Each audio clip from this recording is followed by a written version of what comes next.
ئەفەرمێ حبی پێغەمبەری خوا صلی الله عليه و آله وسلم حبی سنەتەکانی لەکوێ لێ بوو ئەمە سنەتی ئەوە ڕاکە جێبەجێ کرد ئەوە دلیلە بۆ تۆ لەسەر ئەوەی کە تۆ خوات جەل جەلاله زۆر خۆش ئەوێ. طبعا حبی قورئان دیقەت بدنە پەیوەندی ئێمە لەگەڵ ئاسمانە، پەیوەندی ئێمە لەگەڵ خوایە جەل جەلاله بریتێ لە قورئان.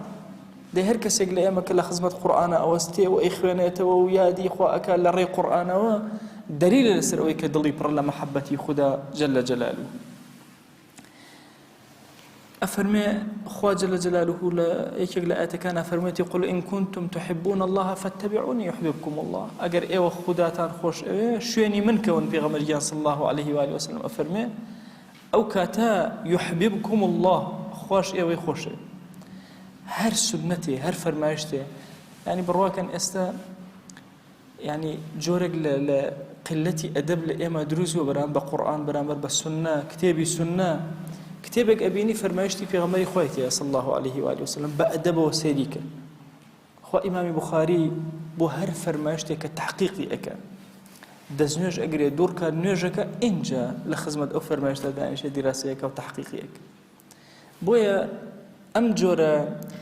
كالفامي إما لمسألة أدب زور زري اللي داوي وهمو بيرتان جاران كأجر قرآن بهن رايا هر همو خلق لبري هالله سال أدبي برامن بقرآن زور جورو كسي نيتواني قاتشي بإرشايا قاتشي نبوا دسي أقرب سرسريو حرمة بو قرآن لبر جوري قرآن دواتر زور وتراوتي أنا ما بدعته نبوا ونابي إنسان هلصي لبر قرآن بينما ابن تيمية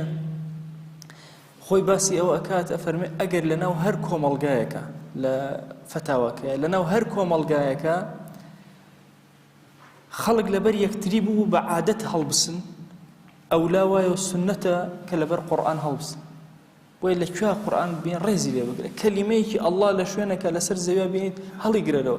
نيالي بكيته بن بي إما جورا كدني أمشي عراني دين هموي لمحبته ليه رو هلا قله شان يا أخوات خوش بي جل جلاله.